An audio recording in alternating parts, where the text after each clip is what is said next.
കുറച്ചധികം നാളെ നമ്മൾ നമ്മുടെ ബൈക്ക് ഒന്ന് ക്ലീൻ ചെയ്തിട്ട്, അതായത് പ്രോപ്പർ ക്ലീനിങ്, സൈഡ് കവറും ടാങ്കും എല്ലാം അഴിച്ചിട്ട് നമ്മുടെ RX നമുക്കൊന്ന് ക്ലീൻ ചെയ്യാം.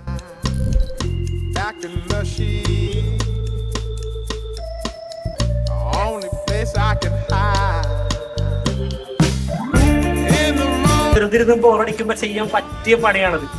വണ്ടി നമ്മള് ഫുള്ള് ടാങ്കും സൈഡ് കവറും എല്ലാം അഴിച്ച് ഫേസിന്റെ അവസ്ഥ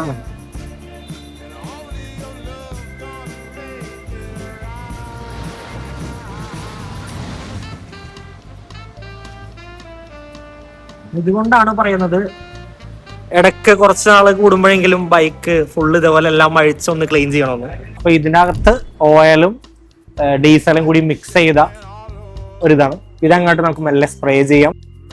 എന്നെ സംബന്ധിച്ച് വളരെ ഇഷ്ടപ്പെട്ട ഒരു പരിപാടിയാണ് ഞാൻ ഈ ചെയ്യണത്.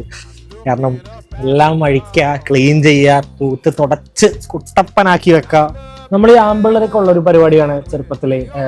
എന്ത് ടോയ്സ് കിട്ടിക്കഴിഞ്ഞാലും അതൊന്ന് അഴിച്ച് അതിൻ്റെ അകത്ത് എന്താണ് സംഭവം എന്നൊക്കെ നോക്കി പഠിച്ച് പിന്നെയും തിരിച്ച് ഫിറ്റ് ചെയ്യും. അപ്പൊ കുറച്ച് വലുതായി കഴിഞ്ഞപ്പോൾ എൻ്റെ ടോയ് ഇപ്പൊ ഇതാണ്. ഇതിന്റെ അകത്ത് നമ്മൾ എന്തൊക്കെയാണ് നേരത്തെ കണ്ടിട്ടുണ്ടെങ്കിലും നമ്മുടെ സ്വന്തം കയ്യിലേക്ക് ടോയ് അഴിച്ച് പണിയേണ്ട സുഖം ഒന്ന് വേറെ. തീർന്നു, കുറച്ചുകൂടി ഉള്ളത്. അങ്ങനെ എല്ലാം സ്പ്രേ ചെയ്തു. ഇനി മെല്ലെ ബ്രഷ് ചെയ്ത് തുടങ്ങാം. ശരിക്കും ഇതിന്റെയൊക്കെ ആവശ്യമൊന്നുമില്ല, ബ്രഷിന്റെയൊക്കെ. അതിന്റെ ഒരു സമാധാനത്തിന് വേണ്ടി ഞാൻ തന്നെ ചെയ്യണതാ. ഇതിപ്പോ ഞാൻ യൂസ് ചെയ്തേക്കണത് ഈ ഒരു പെയിന്റിങ് ബ്രഷ് തുടങ്ങി പല്ല് വെക്കണ ബ്രഷ് വരെ ഉണ്ട് ഇതിൽ. ഞാൻ ഇങ്ങനത്തെ പരിപാടിയൊക്കെ ചെയ്യുമ്പോൾ ഇങ്ങനെ ആലോചിക്കും, കാരണം ശരിക്കും നമ്മൾ ഇതെല്ലാം തൂത്ത് ഉറച്ച് വെക്കണത് അടുത്ത ഒരു ജനറേഷന് കൈമാറാൻ വേണ്ടിയല്ലേ. ആശിച്ച് മോഹിച്ച് വാങ്ങിയ വണ്ടിയാണ്. അതുകൊണ്ടാണ് ഇങ്ങനെ പൊന്നുപോലെ നോക്കണത്. ഞാൻ ഈ വണ്ടി എടുത്ത ടൈമിൽ ഞാൻ ഇപ്പോഴും ഓർക്കണ, കയ്യിൽ പൈസ ഉണ്ടായില്ല. അന്ന് നമ്മള് നമ്മുടെയൊക്കെ ജോലിയൊക്കെ ഒന്ന് സ്റ്റാർട്ട് ചെയ്ത് സെറ്റായി വന്ന ടൈമില് വളരെ ബഡ്ജറ്റ് കുറവില് പണിത വണ്ടിയാണ്. അതായത് എനിക്കൊന്ന് എഞ്ചിൻ ചെയ്തിട്ട് അയച്ചിട്ടില്ലാന്ന് തോന്നുന്നു.